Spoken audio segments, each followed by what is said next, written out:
Se eu tivesse 18 anos, ou seja, 0 bala, 0 quilômetros, como é que eu começaria? Vamos lá, o primeiro ponto é como eu começaria. Em primeiro lugar, eu jamais teria um emprego. Eu jamais teria um emprego. E essa primeira afirmação, ela é engraçada porque, na realidade, eu nunca tive um emprego. A maioria de vocês já conhece a minha história, não é? E a minha história, todo mundo sabe que eu comecei a trabalhar numa escola de inglês. Não é? Meu primeiro trabalho, minha primeira experiência profissional foi trabalhando como vendedor numa escola de inglês. Isso em 1991. Eu tinha 19 anos de idade, não tinha nem 18. Eu comecei a trabalhar com 19 anos de idade. O que acontece? Aí muitos podem perguntar, Flávio, mas esse não foi o seu primeiro emprego? Não. Na realidade, foi minha primeira experiência profissional. Eu nunca tive uma carteira assinada. Eu nunca recebi férias, 13º, fundo de garantia, não é? Nunca tive licença, ou seja, eu realmente não experimentei o modelo da CLT. Eu nunca tive um salário fixo na minha vida, não é? Eu era vendedor, se eu vendesse eu ganhava, se eu não vendesse eu não ganhava. Inclusive até o dinheiro do transporte eu não tinha, nunca tive vale transporte na minha vida, eu nunca tive plano de saúde pago pela empresa na minha vida. Eu nunca tive alguma coisa que eu tivesse algum medo de largar para poder empreender ou construir um negócio. Eu acho que isso é uma vantagem, não é? Acho que isso é uma vantagem. Eu não precisei vencer o medo para largar um emprego para poder fazer um projeto, porque eu nunca tive um emprego, eu nunca tive um salário, não é? Então eu comecei a trabalhar num negócio que não era muito recomendável, né? Você trabalhar como vendedor sem nenhuma garantia, isso do ponto de vista trabalhista, não é? Era um trabalho absolutamente informal, não é? Não era um trabalho formal, era um trabalho absolutamente informal. No entanto, para mim, isso foi uma coisa muito positiva, porque eu nunca me senti tendo alguma coisa a perder. E também aprendi a produzir o meu ganho. Eu fui treinado num ambiente também onde eu tinha que produzir o meu ganho. Se eu não produzisse aquilo que eu tinha que produzir, eu não ganhava nada. No fundo, a minha primeira experiência profissional já foi uma experiência empreendedora. E eu considero que isso não deixou de ser também, para mim, um treinamento para que eu pudesse empreender. Eu trabalhei 4 anos nessa empresa, nesta condição. Eu fui gerente, depois eu fui diretor, e mesmo nesses cargos, o que aumentava eram as comissões. Era um trabalho 100% variável. Agora, preste bem atenção. Por que eu não teria? Se eu pudesse voltar na máquina do tempo, por que eu não teria um emprego? Eventualmente, muitas pessoas me perguntam, Flávio, vale a pena eu trabalhar numa empresa, ter um emprego numa empresa, não é? Para aprender aquele trabalho e poder me desenvolver naquela área, para poder eu empreender naquela área? Eu acho positivo. E eu não acho nem que esse pode ser considerado assim, um emprego de carreira. É um emprego provisório, não é? Eu tive a possibilidade naquela experiência profissional como vendedor, aquilo ali foi a minha escola de vendas, não é? Eu aprendi a vender.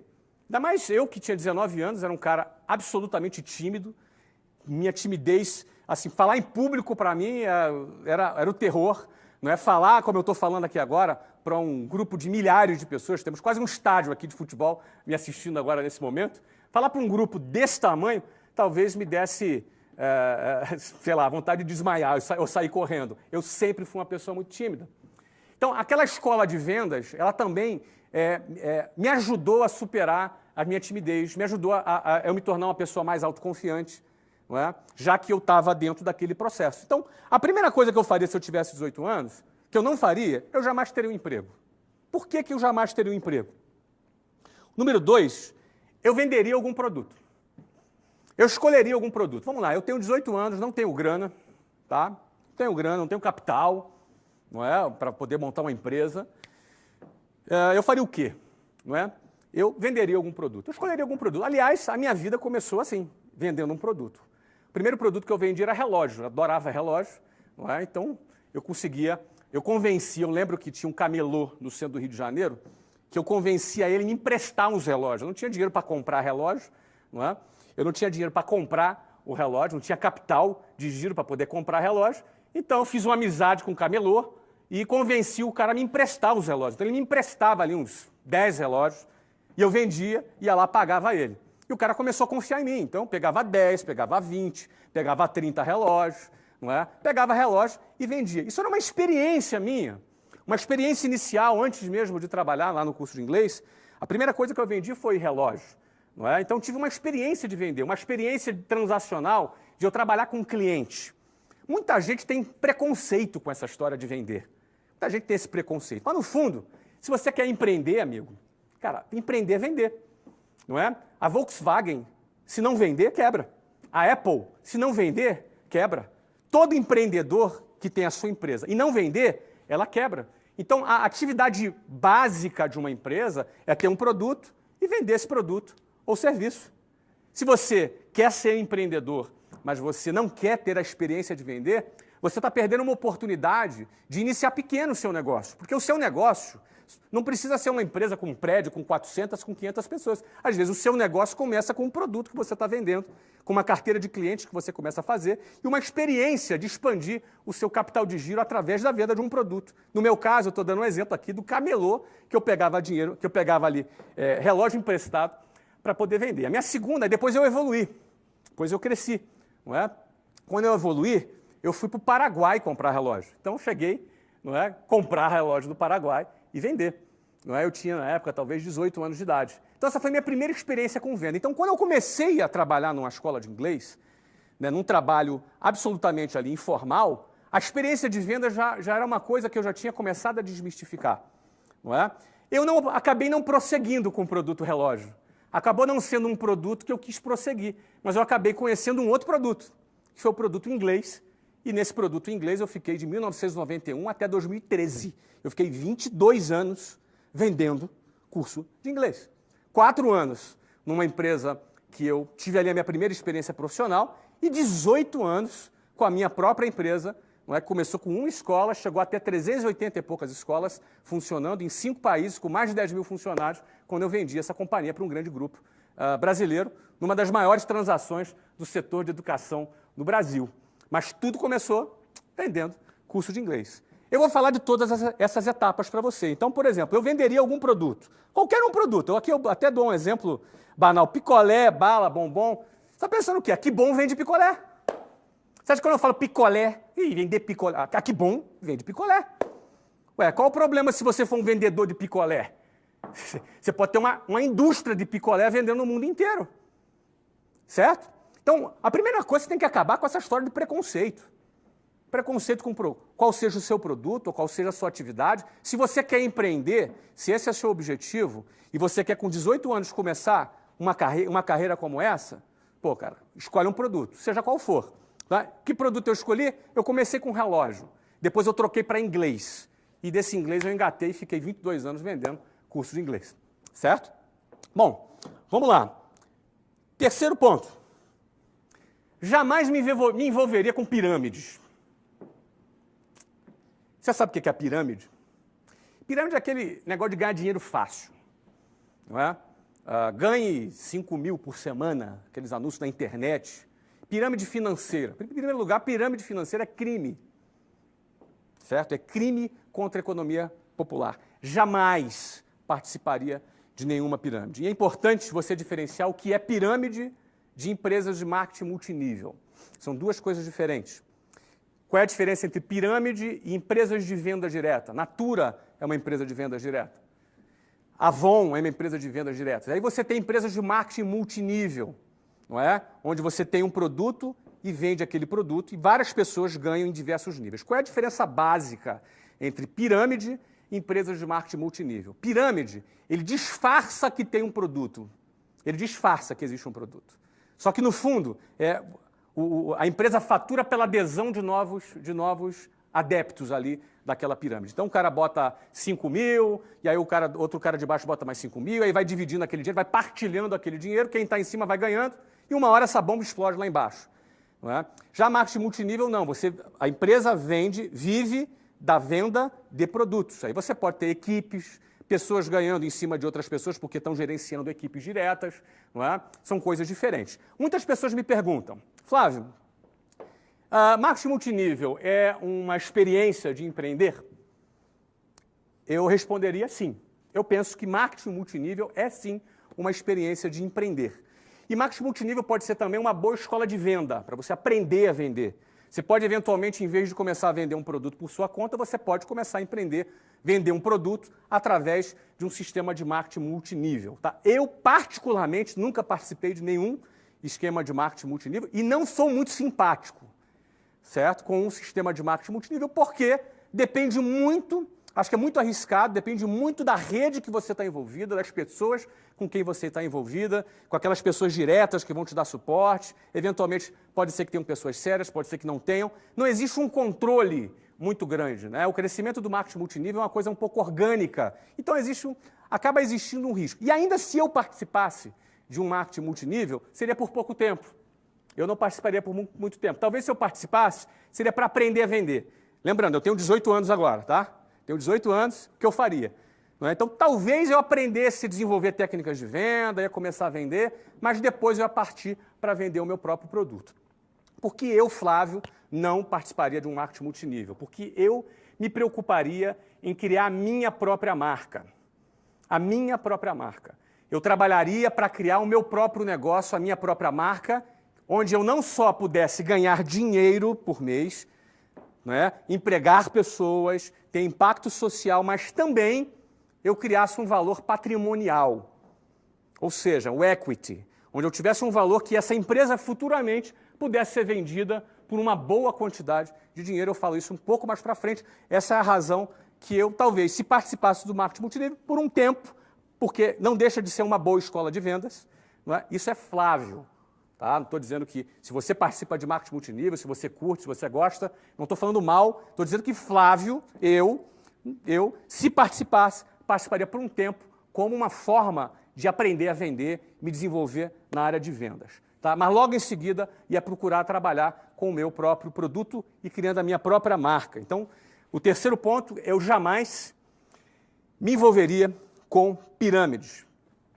Quarto ponto, numa segunda fase, depois de conquistar um pouquinho de capital, criaria modelos recorrentes de vendas desse produto, tipo um serviço de entrega de pães todas as manhãs com consumidores associados, me dedicaria a vender esse plano, tudo sem muito capital, mas que me permitisse começar pequeno, sonhar grande com escala. O que eu quero dizer com isso? Uma das coisas que eu aprendi em negócios ao longo da minha vida, que o trabalho de você vender um produto, muitas vezes é o mesmo trabalho de você vender um produto com vendas recorrentes. Vou te explicar o que isso significa. Eu tenho uma padaria, eu vendo pão. Então, eu posso estar lá, botar o meu pãozinho quentinho e esperar o meu cliente chegar para comprar pão. Isso é o que a maioria das padarias fazem. Eu, se tivesse uma padaria, eu não teria, em primeiro lugar, a paciência de ficar esperando o cliente comprar o meu pão. É da minha cultura. Se eu tenho ali 500 mil pessoas naquele bairro, eu vou querer criar um plano para que 100 mil pessoas, pelo menos, comprem o meu pão. Agora, não necessariamente essas 100 mil pessoas vão levantar de manhã, ir lá pegar o carro ou vão andando para comprar o meu pão, senão é criar um congestionamento, uma fila para comprar pão, não é? Então, o que eu passaria a pensar? Eu criaria, se eu tivesse uma padaria, eu criaria um sistema de venda recorrente de pão. Bem, se você considerar que uma família precisa comer pão todos os dias, ou se ela come pão 3 vezes na semana, por que não fazer um pacote de venda de pão mensal? E em vez da pessoa sair de casa, ter o trabalho de ir lá comprar pão, certo? Ela recebe em casa, num motoboy ou num serviço de entrega, lá o pacotinho diário de pão dela, com pão quentinho. Vai lá num lugar, talvez numa motocicleta, com uma caixinha térmica, e entrega lá no bairro o pão quentinho para ela. Você imagina nessa situação, em vez de eu ficar sendo uma padaria passiva que vende pão, eu vou criar um plano de pão. Um plano mensal recorrente, um contrato anual de compra de pão. Com o mesmo trabalho de vender um pão, eu vendo um contrato de pão por ano. Ou seja, se o cara consome 3 pães por dia, ou 4 pães por dia, e ele compra 5 vezes na semana, ele vai consumir 20 pães na semana. Em 4 semanas serão 80 pães, vezes 12, cerca de 1.000 pães. Eu assino um contrato de 1.000 pães e o cara me paga mensalmente. Isso se chama venda recorrente. Eu estou dando um exemplo grotesco, que é o exemplo do pão. É possível criar estratégias de faturamento recorrente, É possível você vender um determinado produto e, ao mesmo tempo, criar estratégias de vendas recorrentes. Se eu tivesse um restaurante, por exemplo, eu buscaria criar estratégias de vendas recorrentes. Eu não ficaria no modelinho tradicional, passivo, onde eu fico ali esperando o meu cliente entrar pela porta. Certo? Eu não vou me aprofundar muito nisso, mas eu acho que meu objetivo aqui é te dar alguns insights, né? Meu objetivo é te passar insights. Então, eu criaria sistema de vendas recorrentes. Eu tenho várias experiências de negócios que eu já fiz, que eu fazia a venda avulsa e passei a fazer uma venda anual e através de um pagamento parcelado. Eu tenho vários exemplos aqui ao longo da minha vida, dos negócios que eu já realizei. Isso em vários tipos de negócios, desde venda de publicidade, uma das empresas, por exemplo, que o nosso fundo, o TBDH Capital, investe, é uma empresa de conteúdo que vende publicidade. E uma das modificações que nós fizemos nesse modelo é criamos os pacotes de vendas de publicidade por venda recorrente.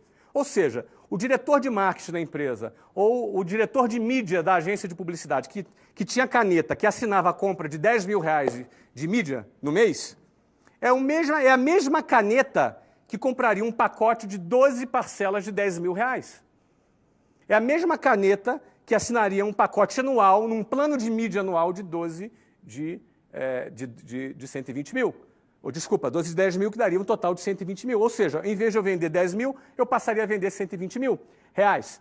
Se você ter ideia, cerca de 25% dos contratos, a partir do momento que a gente implantou esse sistema, e a gente procurou treinar a nossa área comercial, 25% dos contratos passaram a ser contratos de venda recorrente.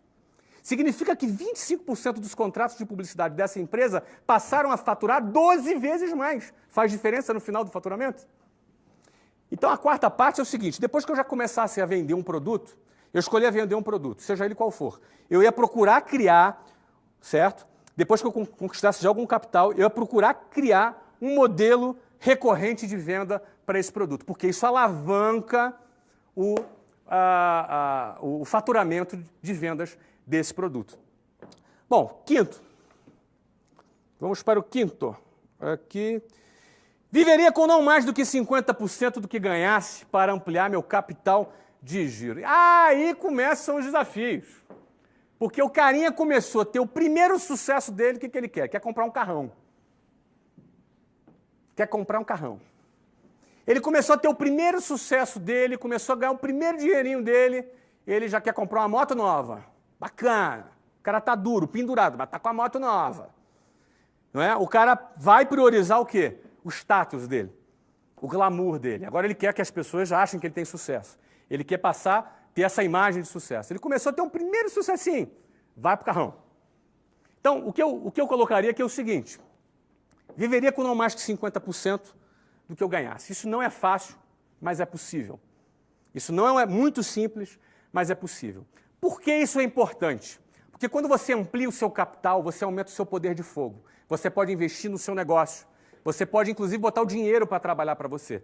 E você não entra na onda insana de consumo. Aquela onda de consumo que as pessoas compram. Então, tem sempre um motivo para comprar, tem sempre uma oportunidade única para investir. Não é? Eu geralmente recomendo as pessoas guardarem 20%, não é, do salário. Mas aqui eu estou pegando pesado. No início, com 18 anos, o cara tem que guardar 50%. O cara mora com pai ainda. Né? Tem 18 anos. Vai guardar 50%. Guarda 50% do salário, do salário, do ganho, né, que ele está ganhando ali no negócio dele, e guarda, aplica ou investe no próprio negócio dele. Não é? Fica com o teu carrinho velhinho, trabalha ali, né, reduz o teu custo fixo ao máximo possível, porque eu tenho 18 anos, eu quero crescer, eu tenho que ter capital, eu tenho que ter poder de fogo para poder investir mais e fazer o meu negócio crescer. Tá? Então, isso aí começa o desafio aqui, mas isso aqui é um fator super importante. Você viver 50% do seu ganho. Adapta a sua vida a isso, cara. Adapta a sua vida a isso. Não é difícil. Você primeiro não ganha nada. Daqui a pouco você ganha alguma coisa. Pô, adapta a tua vida ao menor custo possível. Deixa que você vai ter um carrãozão bacana lá na frente, você vai ter uma vida muito mais confortável lá na frente. Não é? Você conquista a sua independência financeira quando você acumula um capital e você pode usar esse capital para investir e bombar ainda mais o seu negócio. Ok? Vamos para o próximo. Me dedicaria a estudar todas as fases do processo a fim de começar a fabricar o meu próprio produto. Investiria na minha própria marca. Então vamos lá. Primeiro, eu comecei a vender um produto. Comecei a faturar. 2, comecei a juntar um dinheirinho. Começo a fazer venda recorrente. Crio um plano. Começo a fazer venda recorrente. Daqui a pouco eu estou avançando, estou crescendo, estou faturando mais. E aí o próximo passo seria o quê?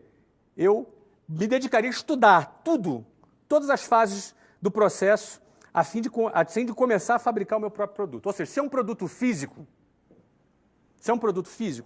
eu posso ou fabricar esse produto, ou ter mais capital para comprar ele com mais volume e baixar o preço e aumentar a tua margem.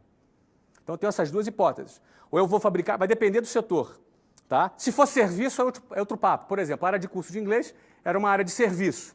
Eu não tinha que fabricar nada. Não é? Era uma área diferente. Mas se é um produto, ou tu vai fabricar o produto, vai buscar estudar todas as fases para você fabricar aquele produto, ou então você vai juntar um capital maior para você comprar em volume. Você pode chegar numa fábrica e, eu comprava X, eu vou comprar agora 100X. Aí você pega o teu custo, você consegue uma negociação muito melhor, você vai levar isso lá para baixo, não é? Você vai ter que ter um custo maior de estoque. Ou então você pode até negociar o próprio estoque dentro da própria fábrica. Isso vai depender muito da sua negociação. Mas o ponto é você começar a ter a sua independência, fabricar o seu próprio produto ou comprar ele em grande escala para aumentar a sua margem. Investir em minha própria marca, isso é chave. Você investir na sua própria marca é chave, porque a sua própria marca, ela representa a sua independência. Você ter a sua própria marca representa você começar a construir um patrimônio. Quando você investe na sua marca, é o seu patrimônio, não é um patrimônio de um terceiro. Não é? Se você tem a sua própria marca e aquele teu produto expandiu e você está vendendo bastante, daqui a pouco essa tua empresa pode valer dezenas de milhões, centenas de milhões ou alguns bilhões.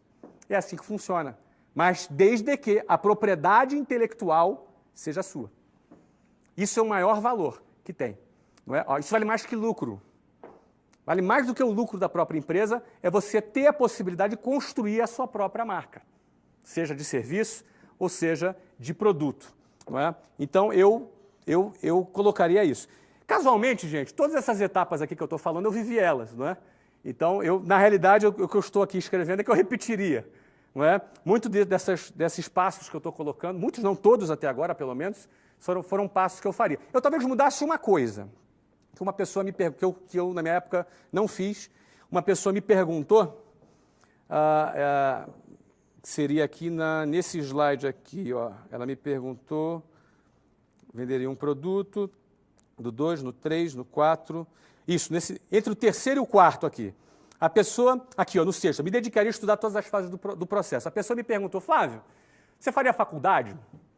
Olha, eu não fiz faculdade, tá? Eu abandonei a minha faculdade. Eu estava no meio do meu projeto e deixei de lado a minha faculdade. Eu tinha uma matrícula de Ciência da Computação na Universidade Federal Fluminense. Primeiro eu abandonei Engenharia Mecatrônica e Engenharia de Computação, um na USP e outra na Unicamp, porque na época eu me apaixonei pela Luciana. Não é? A Luciana, vocês já conhecem, ela tinha 17 anos, eu 20, quando nos casamos. Temos 22 anos de casado hoje. E na época eu falei, não vou para São Paulo, não vou ficar longe da Luciana. Não é? Só que quando eu comecei a fazer a minha faculdade de Ciência da Computação, comecei a trabalhar na escola de inglês. E aí o meu foco foi total naquilo. Eu modificaria uma coisa. Né? Se eu tivesse 18 anos, de novo, isso é o que eu faria para mim. Isso não é regra, não estou nem te sugerindo isso. Mas Flávio, jamais passaria 4, 5 anos da minha vida numa universidade. Jamais. Jamais. Investiria meu tempo perdendo dentro da universidade. Por quê? Porque o que tem lá não presta? Não é isso. É muito bom, é muito legal, mas eu ficar 4, 5 anos da minha vida dentro de uma universidade, eu considero tempo demais. Não é? Em 4, 5 anos eu já tinha me casado e aberto minha empresa. Eu comecei a trabalhar com 19, com 23 eu abri a WhatsApp. Em 4 anos eu abri a WhatsApp, não é? Em mais 7 anos eu já tinha 1000 funcionários. Então, eu não faria. Quando meus filhos, por exemplo, me perguntam, pai, eu devo fazer uma faculdade? Eu falo para eles, não. Eu digo isso para eles. Na minha opinião, vocês não devem ir para o college, né? Que é nos Estados Unidos. Não é? Mas minha professora me falou, pai, que se eu não fizer uma faculdade, eu não vou conseguir arrumar um emprego. Eu falei, responda para a sua professora que você vai trabalhar para dar emprego, não para arrumar emprego. não é? Então, eu estou procurando treinar meus filhos para isso. Agora, o quê? Eu não aconselho meus filhos a estudarem? Não, ao contrário. Eu aconselho eles a estudarem muito. Dois tipos de coisas. Hoje eu faria a faculdade online. Na minha época não existia. Se eu tivesse 18 anos, eu faria tudo isso que eu estou fazendo aqui e faria uma faculdade online. Seja uma faculdade online voltado para business, alguma coisa voltada para administração, para business, alguma coisa que fosse me acrescentar. Eu estudaria em casa. Eu não ficaria indo para a sala de aula, participando de festinha, participando de grupinho, entendeu? Eu estaria muito mais focado em construir o meu futuro do que ficar sentado numa cadeirinha de uma universidade, muitas vezes ouvindo doutrina ideológica dentro de sala de aula. Ou então ficando do lado de fora porque os professores estão em greve. Não é? Então, eu não faria uma faculdade. Eu faria uma faculdade online. Hoje, se eu tivesse 18 anos, eu estudaria em qualquer programa online. Hoje você pode fazer uma faculdade online nos Estados Unidos, se você quiser. Eu moro em Portugal hoje, por exemplo. A Luciana, minha esposa, ela está se formando esse ano em psicologia numa universidade americana. Não é? Ou seja, ela ela adora estudar, já tinha feito direito, está agora se formando em psicologia à distância, online. Ela faz uma faculdade super reconhecida nos Estados Unidos. Ela faz um programa online e funciona super bem. No ano passado, por exemplo, eu morei, só no ano passado, Estados Unidos, Inglaterra, Espanha e Portugal. Morei em 4 países no ano passado. Impossível meus filhos estudarem numa escola. Meus filhos estudaram num sistema de homeschool, que é um sistema online. Então eles fizeram ali, se eu não me engano, acho que a 6ª e a 7ª série online. E no final do ano eles faziam um teste de Stanford, que é um teste padrão que comparava eles com todos os alunos nas melhores escolas americanas. E eles estavam ali muito bem posicionados, não é? Inclusive muito melhor do que a maioria dos alunos que iam para a escola. Eles estudavam sozinhos, sem contar com o fato que eles acostumavam a pesquisar, acostumavam a buscar informação do que aquele sistema passivo da escola, que é o cara ficar sentado, um professor dando matéria ali para ele, ele fica passivo sentado para depois fazer uma prova. Não é? Então, por exemplo, hoje, se eu tivesse 18 anos, o que eu faria diferente do que eu fiz, porque na minha época não existia, eu faria, hoje, estudaria online. Agora, mais do que estudar online, mais do que estudar numa faculdade formal, porque eu nunca me interessei por ter diploma, não é? Ter diploma para pendurar na parede nunca foi uma coisa que me interessou, não é? Então, mais do que isso, eu faria o que eu faço hoje com muita frequência. Eu estudo bastante, eu leio bastante, eu estudo bastante, eu pesquiso bastante tudo que seja relacionado aos negócios que eu estou empreendendo. Então, eu preciso aprender sobre os negócios que eu estou empreendendo. Eu preciso estudar sobre aquilo que eu estou fazendo. Então, eu vou ler, eu vou estudar, eu vou pesquisar. Então, eu valorizo muito mais, por exemplo, a pesquisa própria do que um ensino formal em troca de um diploma. Não é? Se eu quero, por exemplo, trabalhar na área de comunicação, eu vou me dedicar a pesquisar e estudar coisas na área de comunicação. Se eu quero entrar na área de esporte, como, por exemplo, eu entrei e comprei um clube de futebol nos Estados Unidos, eu tive que pesquisar e entrar, mergulhar dentro do mundo do futebol, não é? Com o objetivo de me tornar um cara conhecedor o máximo possível e poder inovar dentro desse processo. Eu não vou fazer uma faculdade de futebol. Agora, eu vou estudar e vou me aprofundar nisso. Certo? Então, se eu tivesse que mudar, assim, na minha trajetória, eu faria uma faculdade online. E para os meus filhos é o que eu recomendo. Faça uma faculdade online, comece a vender um produto. Esse texto aqui é texto básico ali para os meus 2 meninos, né? Enfim, vamos adiante, então. 7º ponto. Ampliaria o meu mix de produtos. Bom, a partir do momento que eu já tenho o meu produto, a minha carteira de clientes, a partir do momento que eu já comecei a criar planos de vendas recorrentes, já estou investindo na minha marca, certo? Já estou investindo na minha marca, ok? Já estou estudando todos os processos para aumentar a minha margem, seja fabricando ou seja comprando em maior escala para ter um desconto maior e fazer o meu estoque.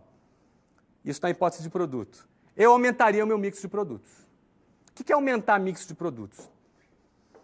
Muitas vezes você, na mesma venda que você faz para a pessoa, que já é uma venda recorrente, você pode ter produtos acessórios que aquele mesmo cliente, no momento da compra, no momento mágico que ele decidiu fazer a compra dele, ele compra mais um segundo e um terceiro produto junto. É simples, você vai comprar uma roupa Não é? Você vai na loja, compra uma roupa. Ah, não, você vai comprar uma camisa. Quero comprar uma camisa. Duvido você sair da loja só com uma camisa. O cara vai te mandar um cinto, vai te botar um sapato, não é? Vai te mandar uma carteira, uma meia, uma cueca, enfim. O cara está treinado ali com um mix de produtos deles para despertar o teu interesse, despertar a sua necessidade num determinado produto. Então, se eu já tenho o meu produto, já estou vendendo ele de forma recorrente, já criei planos de vendas recorrentes para fazer com ele, não é? Então, eu amplio o meu mix de produtos para poder, naquele momento de venda, eu ampliar em 10% ou 15% o meu faturamento com o mesmo cliente. Não é? Então, sétimo, ampliaria meu mix de produtos. E detalhe, com a minha própria marca. Oitavo, isso aqui é muito bacana. Criaria canais de distribuição alternativos. Por exemplo, franquias online, venda direta, B2B, etc. Isso é muito bacana. Porque aqui eu começo a falar de uma coisa que me atrai muito. Eu sempre, quando eu vou fazer algum determinado negócio, eu vou investir numa empresa, a primeira coisa que eu olho é a escala, é o potencial de escalabilidade desse produto. O que isso significa? Se eu posso, por exemplo, vamos dar um exemplo aqui, eu vou vender navio de guerra. Qual o potencial de escala que tem esse produto? Eu vou vender o quê? Para países, né?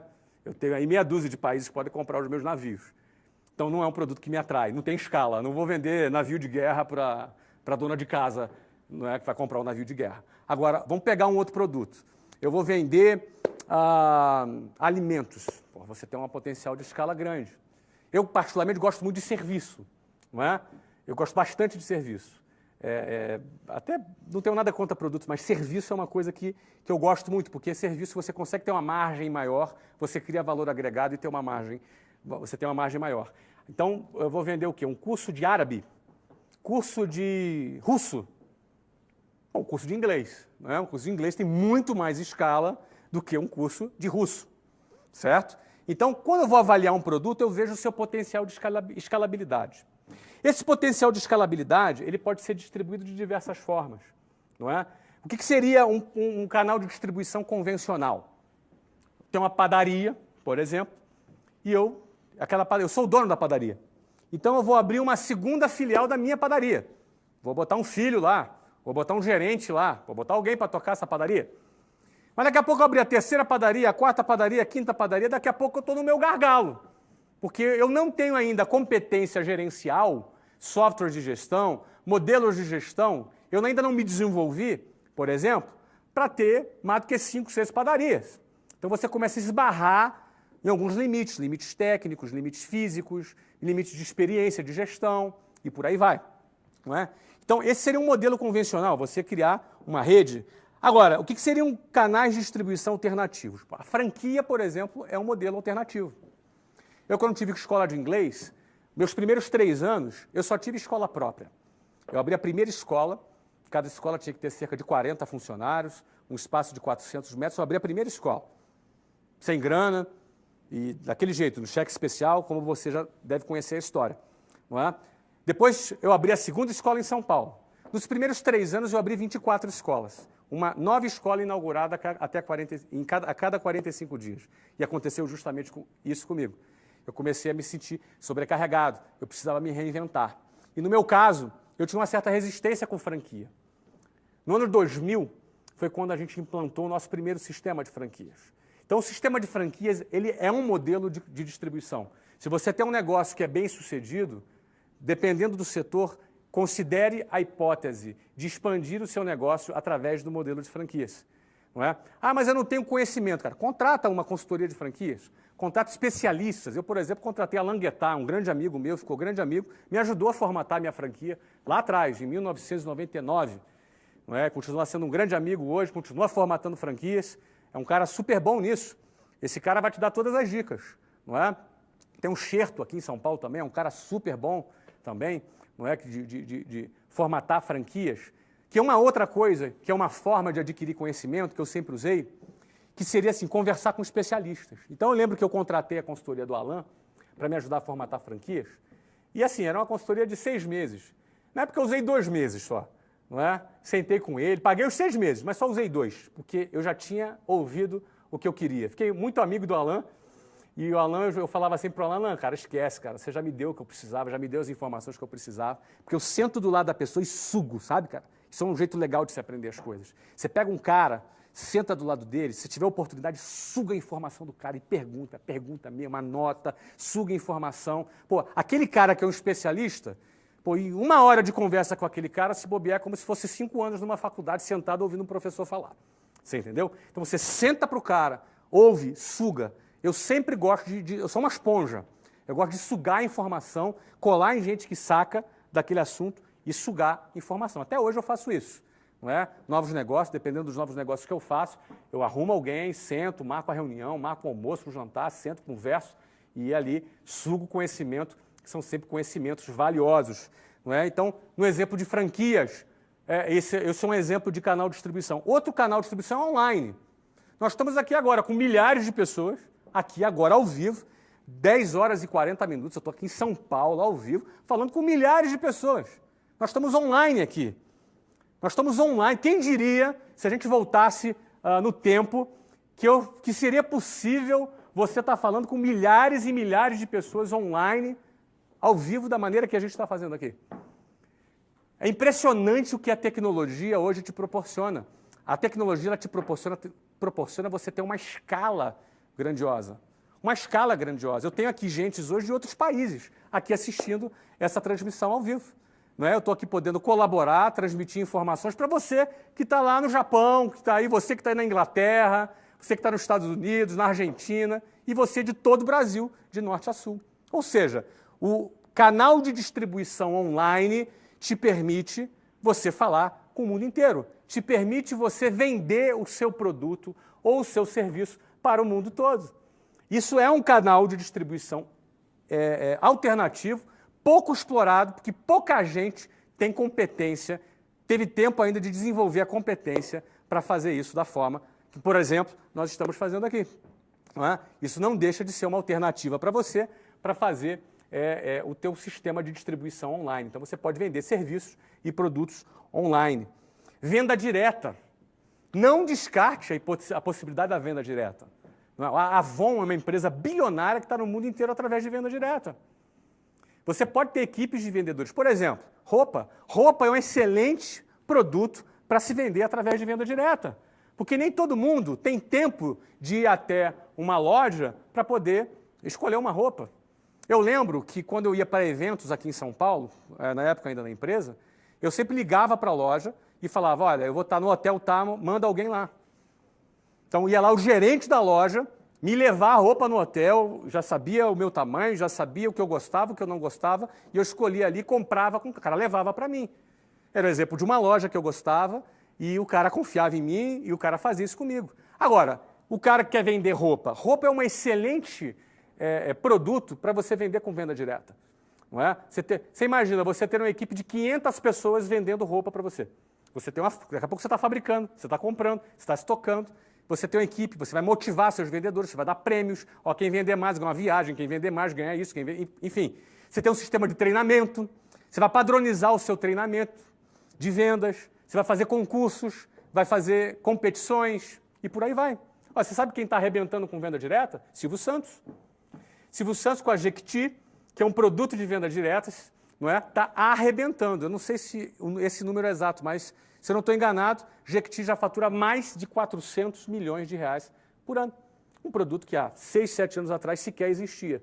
Não tem loja Jequiti, é venda direta. Eu não sei quantos vendedores tem, mas eles recrutam os vendedores e vendem um produto. Então, eventualmente, o canal de distribuição de venda direta, ele é um tipo de canal de distribuição alternativo. Um outro aqui é o B2B.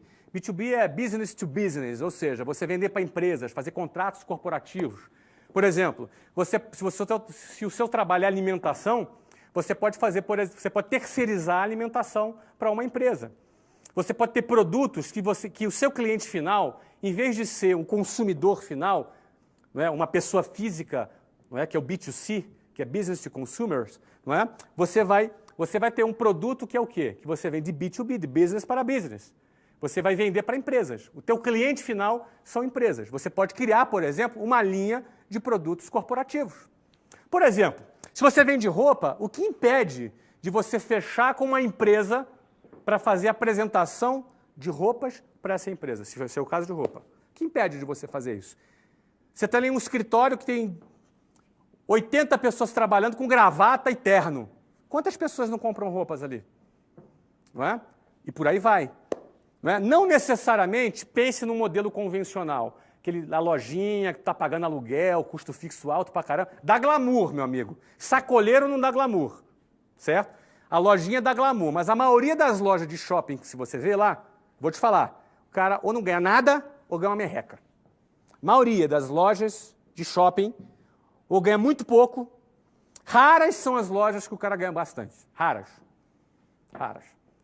A margem é pequenininha, porque o custo fixo do shopping center é altíssimo.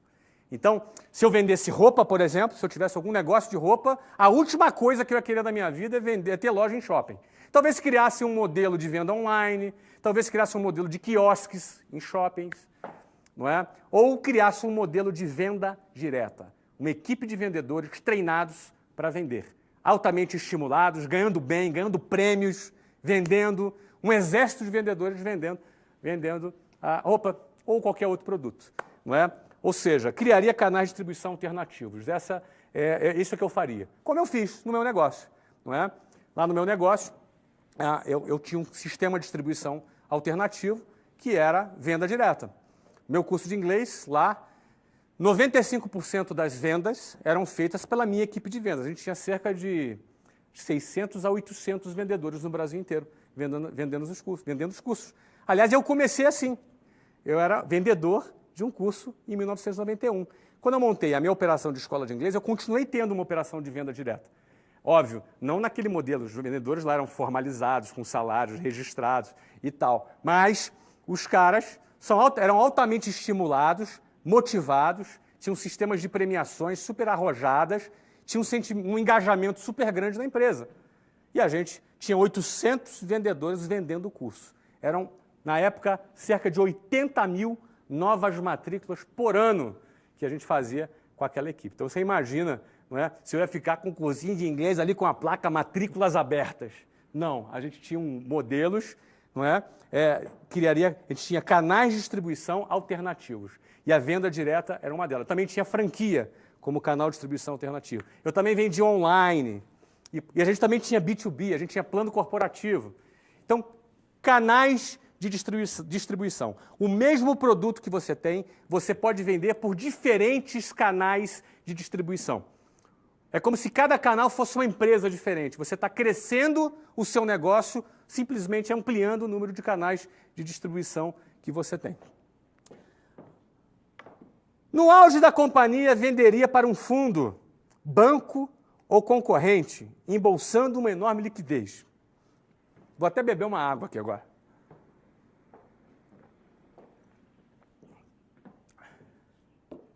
Bom, o 9. Venderia. Muita gente se apega.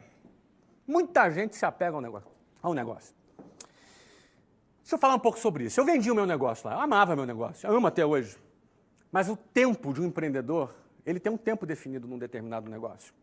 Senão ou ele se acomoda, ou ele se desgasta, ou ele perde o brilho dele no olho. Principalmente se for um empreendedor mesmo, porque o empreendedor, ele se motiva construindo o negócio.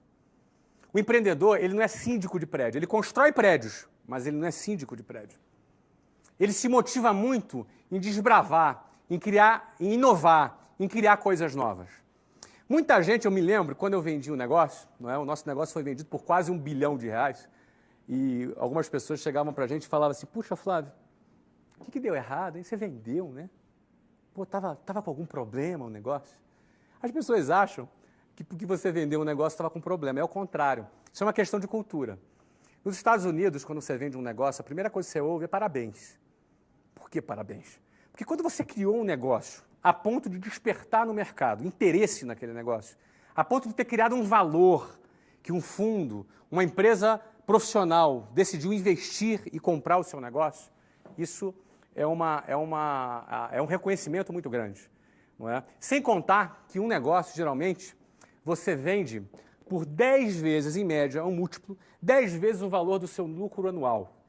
significa o seguinte, que você pega o lucro dos próximos 10 anos e antecipa para o dia de hoje. É como se você tivesse ganhado 10 anos da sua vida.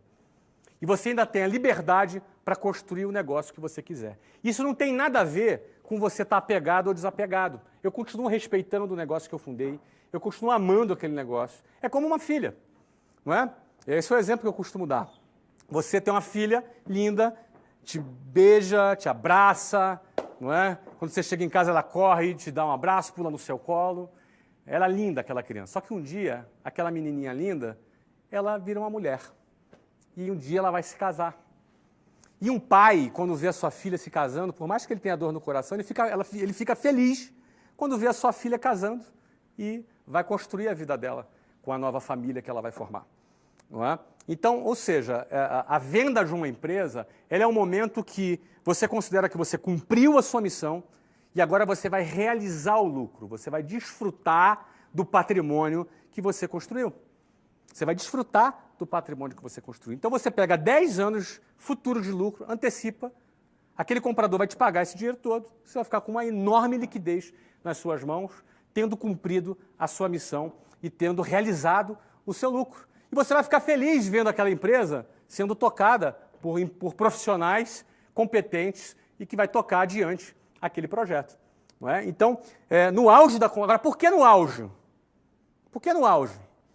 Porque no auge você vende pelo valor mais valor bom. Você vende no auge daquela companhia. Não é? Ou seja, você não vai vender no momento que a empresa está mal. Você vai vender quando a empresa está bem. É assim que funciona. Quando a empresa está bem, você vai ter fundos, você vai ter bancos, você vai ter pessoas. Eu, por exemplo, durante os 2 últimos anos, eu atendi mais de 20 fundos interessados na compra da minha empresa.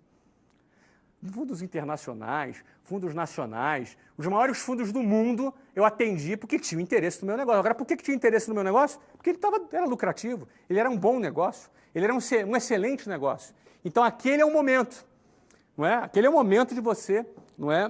De você fazer a venda. Eu tive propostas boas em outros momentos, mas eu não me senti assim, eu não senti que era o momento da venda.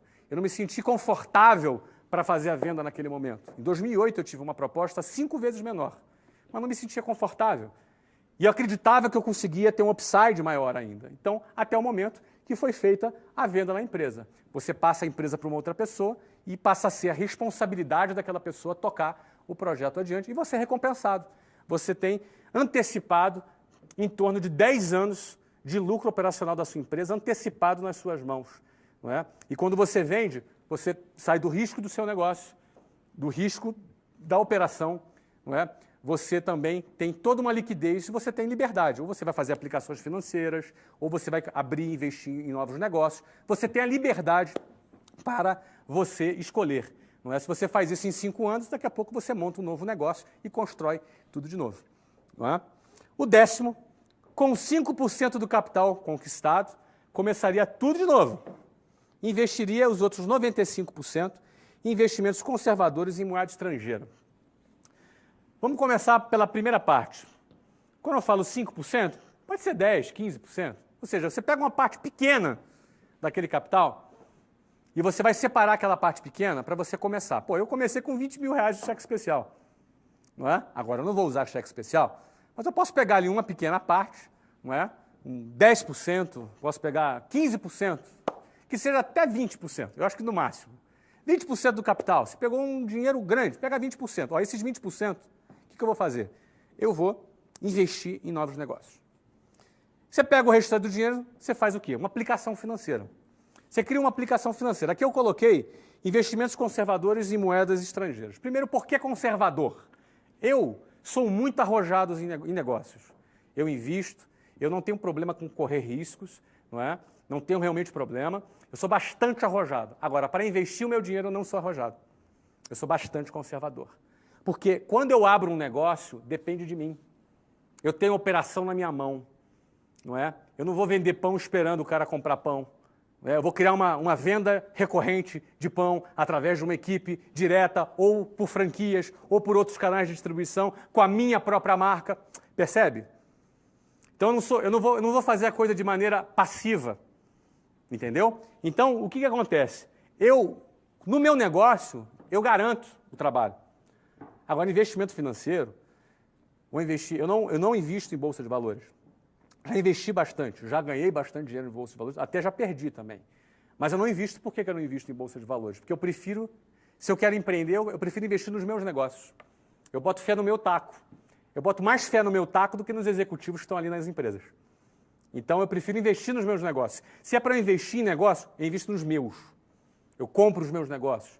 Eu invisto em novas ideias.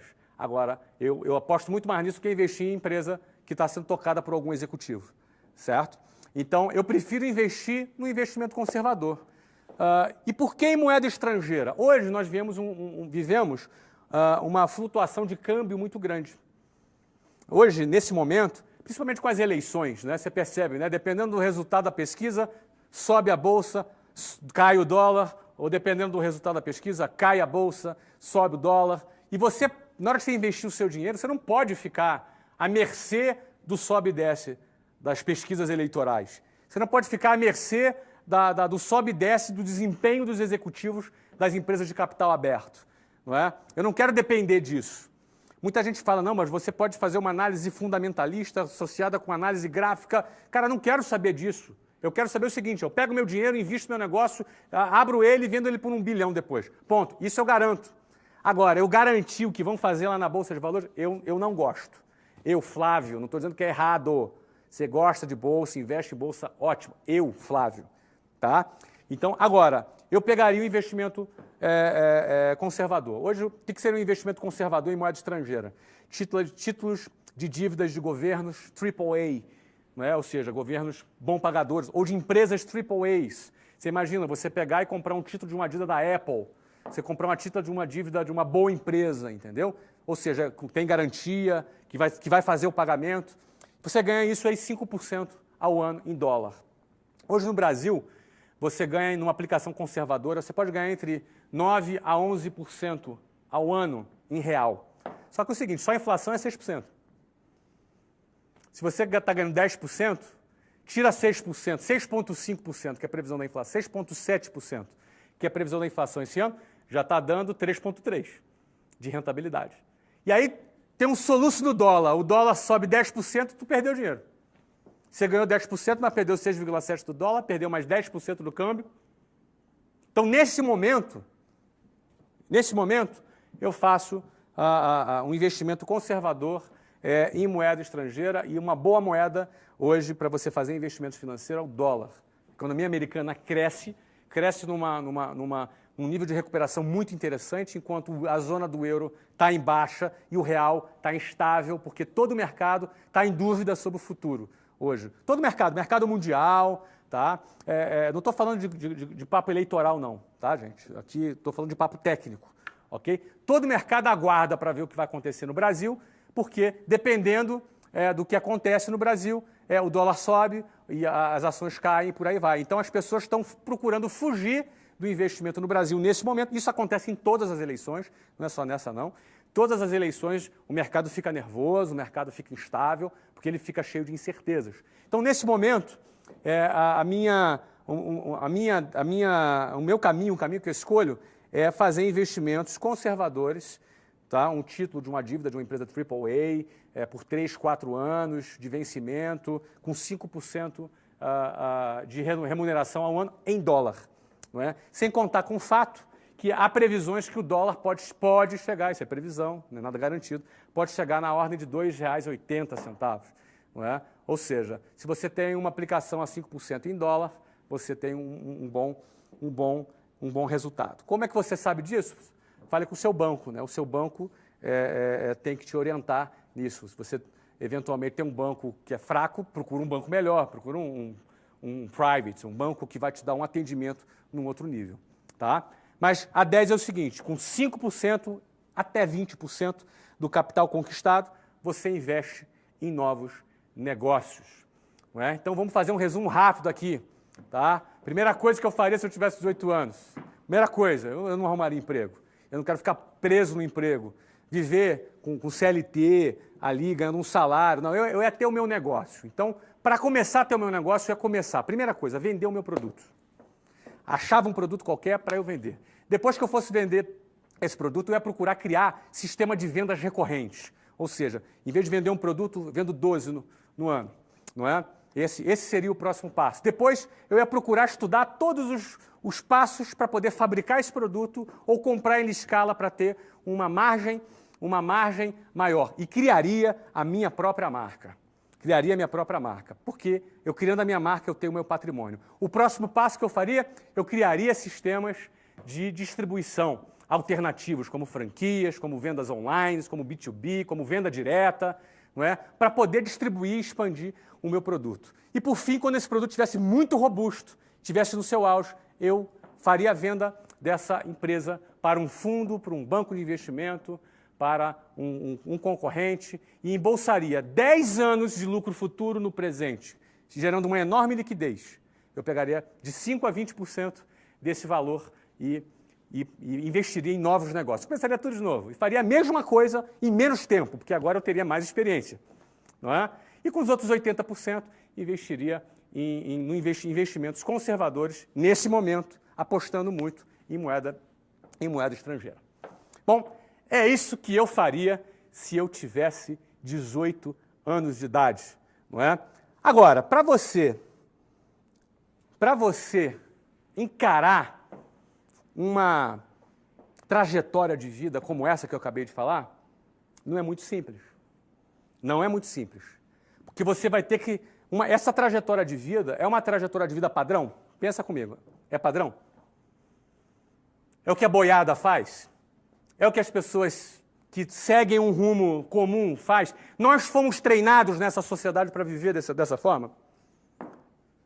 O nosso aluno da escola e na universidade, ele é treinado para ter essa mentalidade, enxergar negócios dessa maneira? A gente sabe que não. Então, qualquer maluco que resolve tomar uma iniciativa para fazer a coisa dessa forma, ele vai ter que enfrentar um monte de problemas. Ele vai ter que enfrentar um monte de problemas. Eu quero falar agora, sabe quais são os problemas mais frequentes? Sabe quais são os problemas mais frequentes? Vamos lá? São 10 problemas. Eu não vou dar intervalo, não. Vamos uma atrás da outra. Vamos lá. Primeiro problema, o sistema convencional de ensino não prepara para nada disso. Essa é a realidade. Infelizmente, o sistema tradicional de ensino não prepara você, não me preparou, não prepara ninguém para nada disso. Eles preparam para outra coisa. Eles preparam para um outro modelo. Ele prepara o funcionário da fábrica. Ele prepara o funcionário do varejo. Ele prepara a pessoa para o mercado de trabalho. A pessoa, desde cedo, ela é doutrinada, ela é condicionada, não é? A isso. Eu não estou dizendo que isso é ruim, não estou falando que isso não é digno. Pelo amor de Deus, gente, não é isso que eu estou dizendo. Claro que é digno, claro que é bacana, o trabalho é digno, óbvio. Agora, e para quem quer mais da vida? Para quem quer, por exemplo, viver uma vida diferente, fora da curva? Para quem, por exemplo, é questionador e não acha que as coisas na sociedade devem ser do jeito que elas foram apresentadas? E para quem enxerga oportunidades de negócios em vários lugares? Esse cara faz o quê? Segue a boiada? O que ele faz? Não é fácil. O primeiro desafio é que o sistema convencional não te prepara para isso. Não existe educação financeira. Não existe as pessoas trabalharem para você trabalhar o seu dinheiro. Não é? O que existe em relação a dinheiro hoje é o quê? É a mídia, é a publicidade te massificando. Compre, compre, compre, compre. E como é que você constrói seu futuro? Como é que você constrói a tua estrutura de capital para investir no seu negócio? Então, o primeiro desafio para viver uma vida nesse estilo que eu falei aqui, que na realidade a única diferença da minha trajetória dos 18 anos até hoje, a 42 anos, é que na minha época não existia faculdade online. Hoje eu faria a faculdade online. Hoje eu continuaria não fazendo a faculdade presencial, mas a online eu faria. Não é? Agora, para viver assim, o sistema de ensino convencional não te prepara para isso. Isso é um problema. Não é? Qual é o segundo problema? A sociedade discrimina os que começam esse tipo de jornada, mas bajula os que chegam ao final dela. Infelizmente, isso que acontece. A sociedade critica. Chega, não é? Hoje em dia é muito comum, eu imagino, que alguns pais, quando veem o filho indo por um caminho desse, é natural que ele fique preocupado. Os pais, às vezes, eles tentam impedir que os filhos se frustrem. Isso é natural, isso inclusive é muito nobre. É natural que um pai, uma mãe, fique muito preocupado com seu filho. E esse sentimento de proteção visa evitar que ele passe por frustrações. Só que, no fundo, alguém que quer construir alguma coisa maior, ele deve ser uma pessoa muito mais apaixonada pela vitória do que pelo medo de perder. Ele deve ser muito mais uma pessoa apaixonada pela conquista do que pelo medo de tomar um prejuízo. Por isso que o empreendedor ele tem que ser corajoso. O empreendedor ele precisa ser corajoso, porque ele não pode temer o prejuízo. Ele não pode temer o revés. Ele não pode temer uma variável que pode acontecer. Ela pode acontecer, porque ele é movido muito mais pela vitória do que pela possibilidade da perda. Algumas pessoas são mais conservadoras. Elas querem muito mais garantir, jogam na retranca para não tomar gol. Mas também não faz gol. Vive de forma limitada, mas também não passa nenhuma frustração. É uma questão de estilo de vida. Cada um escolhe aquilo que quer para a sua vida. Não existe certo, não existe errado. Eu estou dizendo o que eu faria. E tem muita gente que também prefere fazer dessa forma. Mas o problema é que a sociedade discrimina. Ele discrimina mesmo. Discrimina mesmo. Eu lembro que eu saía de manhã para trabalhar, voltava à tarde da noite, e muita gente falava assim, pô, coitado do Flávio, um garoto tão inteligente, né? Um menino tão inteligente, agora virou vendedor, vende curso de inglês, coitado do Flávio, tinha um futuro tão brilhante, agora está aí vendendo curso de inglês. A sociedade discrimina. Só que depois é o seguinte, essa mesma sociedade que discrimina o cara que abriu mão daquela trajetória glamurosa, não é? Essa mesma sociedade é a mesma que lá no final dela, ela vai bajular o cara.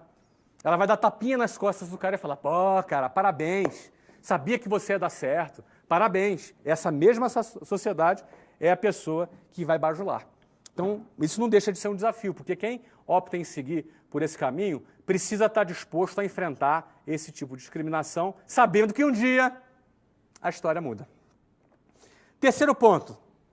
As pessoas têm medo de sair do quadrado. Isso é um outro desafio. Porque você pode ter uma visão, eu falei isso hoje de manhã para uma galera legal lá na Editora Abril, que eu conversei lá, eram os finalistas do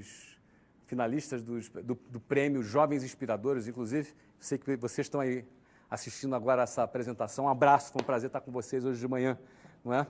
Mas, infelizmente, um desafio é que as pessoas têm medo de sair do quadrado. Porque dentro do quadrado é um lugar seguro. Junto com a boiada, você se sente mais seguro. Junto com o fluxo normal da sociedade, você se sente mais sob o controle da situação. E é um desafio. Você sair do quadrado é um desafio. É cultural, sabe? Você nasceu. Então, você realmente... A atitude de sair do quadrado precisa ser uma atitude corajosa. E nem todo mundo tem a coragem de sair do quadrado. Nem todo mundo tem a coragem de fazer diferente do que a boiada faz. Infelizmente, esse é um desafio para que você implemente aqueles 10 passos que eu falei. Quarto desafio, você raramente terá apoio se disser que não quer mais seguir a boiada. Se confunde um pouco com o que eu acabei de falar agora. Dificilmente. Você chega para tua mãe ou para o teu pai e fala, pô, eu vou fazer um concurso público.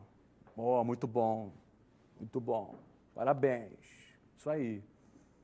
Agora você vai falar assim, olha, eu vou deixar a faculdade porque eu quero abrir meu negócio. O que vai acontecer? Hein? Você é muito sonhador, meu filho. Você é muito sonhador.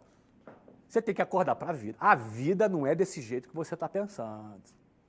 Não fique chateado com isso. É normal você ter esse tipo de comportamento. É normal você ter esse tipo de preocupação. A questão é como você lidar com isso. Você tem que saber lidar com isso se você quiser realmente, não é, seguir lá aqueles 10 passos que eu falei. O quinto desafio é, capital é bom, mas é possível conquistá-lo vendendo. Por exemplo, muita gente não começa o seu negócio porque fala assim, cara, eu preciso arrumar um investidor. Ele fica a vida inteira atrás do investidor. Ele acha que com uma boa ideia na mão e um plano de negócio debaixo do braço, ele vai arrumar um investidor. Nem sempre ele vai arrumar um investidor. Às vezes vai, mas nem sempre vai. Certo? Tem pelo menos mais 877.954 caras tão bons quanto você, ou melhores que você, com uma ideia legal e um plano de negócio de baixo em busca de alguém que bote dinheiro no negócio dele. A questão é, você quer ficar dependendo disso? Eu nunca tive investidor. Nunca tive. Ninguém nunca investiu no meu negócio. Eu, quando quando era a hora de ter um investidor, eu preferi vender meu negócio inteiro. Todos os meus negócios eu fiz com meu capital próprio. Inclusive o primeiro negócio foi com R$20 mil do cheque especial. Era a grana que eu tinha. Só que é o seguinte, não é bem só os R$20 mil do cheque especial. Era mais a grana que eu vendia, que eu gerava venda e gerava capital. Então, por exemplo, um exemplo básico, você vende relógio, vende um relógio. Com o dinheiro de um relógio, você pega o lucro e guarda. Compra mais um, vende um, vendeu o segundo, agora você tem dinheiro para comprar 2 relógios. Comprou 2 relógios, vende 2 relógios, compra o terceiro. Vendeu 3 relógios, compra o terceiro, compra o quinto. E por aí vai. Você faz capital vendendo. Estou falando de uma coisa básica, tá? Eu estou falando de uma coisa elementar. Isso vale para a empresa, isso vale para negócio, isso vale para startup, vale para o que for. Você precisa de R$100 mil para abrir o seu negócio? Ah, você não tem a grana? Cara, vende. Arruma uma forma de você vender um produto e construir o seu capital. Fica bom de vender, porque capacidade de vender gera capital e te decreta a sua independência do tal investidor. Não é? A partir do ano de 2008, era um monte de investidor atrás de mim querendo comprar 20%, 30%, 40% do meu negócio. Eu não quis vender. Eu quis vender, na hora que eu quis vender, eu vendi 100%. Porque lá atrás, nenhum investidor bateu na minha porta para investir. Eu tive que pagar 12% de juros ao mês. Não é? Então, na realidade, capital é bom. É bom você ter capital, ter investidor. Porém, é possível conquistar esse capital com vendas, vendendo o seu produto. 6. Pessoas convencionais têm preconceito com vendas. Já falei isso aqui algumas vezes. Isso pode ser um desafio para pessoas que vão criticar você porque você está vendendo um produto, ou um desafio para você mesmo, que talvez você seja o preconceituoso. Não é? Sabe como é que às vezes a pessoa tem preconceito? Ela pensa assim, olha, eu não nasci para vender. Eu não tenho jeito para vender. Eu não tenho dom para vender. Não é como se o cara nascesse, né, com dom de vender, igual o cara que pinta, o cara que toca um instrumento, o cara que canta. Mesmo o cara que pinta, o cara que toca um instrumento, o cara que canta, ele pode aperfeiçoar a sua técnica para ser bom naquilo que ele faz. Então é possível você sim vender. Vender é uma atitude que você tem que ter quando você... Não é o prazer da venda, é o prazer de chegar onde você quer chegar. É o prazer de você chegar onde você quer chegar. O que faz alguém vender, eu, por exemplo, eu não tinha prazer em vender e às vezes alguém me trata mal, alguém me dá não, não é? Porque o vendedor ele ouve um monte de não. Então o meu prazer não era em tomar não e ficar tomando não. O meu prazer era o seguinte, era conquistar o meu objetivo. Não é? Eu trabalhava para conquistar o meu objetivo e não para ter prazer no meu dia a dia como vendedor. Aquilo ali era um estágio, aquilo ali era um momento da minha vida. Não é? Eu tinha que passar por aquilo, eu tinha que vencer aquilo para chegar onde eu queria chegar. Então eu não olhava para o hoje, eu olhava para onde eu queria chegar. Se você olhar para o hoje, você vai olhar, mas é difícil vender, você toma muito não, é chato pra caramba, não é? Eu não tenho prazer em fazer isso. Não é? Você acha que eu tenho prazer em fazer tudo que eu faço no meu dia a dia, no meu trabalho? Não se iluda, você não vai ter prazer em tudo que você faz. Você vai ter coisa do seu trabalho que você não gosta de fazer, mas você vai fazer porque precisa ser feito. Você não tem que olhar para a tua circunstância hoje. Você tem que olhar aonde você quer chegar. E se aquilo que você está fazendo vai levar você aonde você quer chegar. 7. Muitos, ao conquistarem seu primeiro sucesso, querem logo comprar um carro zero, como sinal de status, em vez de ampliarem seu capital de giro, ampliando suas dívidas. Eu já falei isso por aqui, isso é um desafio. O cara conquistou o primeiro sucesso, o cara vai comprar o carro zero em 72 prestações. O cara vai pagar 5 carros no final de 6 anos. Mas o cara está com carrão, entendeu? Cara, as minas começam a olhar para ele de forma diferente, entendeu? Então, o cara vive essa ilusão do status e fica escravo pagando 3, 4, 5 carros. Amigo, acorda, cara. Constrói teu patrimônio, constrói tua independência financeira, entendeu? Não entra nessa onda de consumismo, não. Fica acima disso. Bota o dinheiro para trabalhar para você. Ou então, fica escravo dele. Você tem essas duas opções. Próxima. Outros ficam apegadas e, por isso, perdem o timing para vender o seu negócio. Ó, isso eu conheço algumas pessoas. Pessoas apegadas, não é, que tinham oportunidade de fazer uma venda, tinha um comprador, a pessoa queria comprar e a pessoa ficou apegada. Ai, não, mas eu criei esse negócio eu criei. Enfim, no fundo, o cara está acomodado com aquele negócio. Ele quer ficar agarrado com ele, como se aquilo fosse durar para sempre. Gente, o mercado muda. Um produto que hoje é necessário, amanhã ele não é mais. Um produto que hoje é tendência, amanhã ele não é mais. Se você perder o timing porque você ficou apegado, você vai ver, por exemplo, oportunidades para vender o seu negócio, que você poderia vender por 500 milhões de reais, daqui a pouco você vai ter que vender ele por 50. Eu já vi casos assim. Eu já vi casos de caras que tiveram a chance de vender seu negócio, foi entre 500 e 600 milhões de reais. Ele não vendeu. Hoje, ele está abraçado com o negócio não vai nada hoje. Não vai nada. Ele perdeu o timing. A hora era aquela e ele perdeu o timing. É importante entender que vender um negócio não é porque ele está ruim, não é o contrário. Você tem que pegar um negócio bom e vender um negócio bom. Isso é um trabalho, uma cultura que os Estados Unidos têm isso muito bem claro, né? Alguns países mais avançados na economia têm isso bem claro, desde a universidade, lá no Vale do Silício, né? Você vê que as empresas são fundadas, já são logo, tem investidores. O que é investidor? Ele compra um pedaço da empresa, não é? E depois elas são vendidas. Você viu agora recentemente o WhatsApp, né? Foi vendida para o Facebook, o Instagram foi vendido também. Não é? E você vê, na área de tecnologia, você vê uma série de empresas que também fazem a venda do seu patrimônio. 9, lucro não é pecado. E sonhar não é para alienados. Isso é uma coisa ideológica. Lucro não é pecado. Você não tem que ter pudor para falar de lucro. Não é nenhum pecado você ganhar dinheiro. Isso não está errado. Você entendeu? Alguém para ganhar dinheiro é uma mentira que você diz que para você ganhar dinheiro tem que explorar alguém. Isso não é verdade. Não é? Agora, é óbvio que o lucro não é a qualquer custo. Não é? Eu sempre busquei trabalhar formando e liderando equipes, buscando investir nas pessoas, buscando formar pessoas, buscando cooperar com o crescimento das pessoas, para que eu cresça através do crescimento das pessoas que trabalhem comigo. Isso é uma filosofia, isso dá muito certo, porque quando você vai liderar um grupo, você vai liderar pessoas e você está se dedicando a essa pessoa para que ela se desenvolva, não é? E através do desenvolvimento dela você também vai crescer, isso é uma boa estratégia. Você ter um investimento em pessoas e você crescer por consequência disso. Isso é uma forma de ver gestão de pessoas. Eu sempre gostei de trabalhar dessa forma.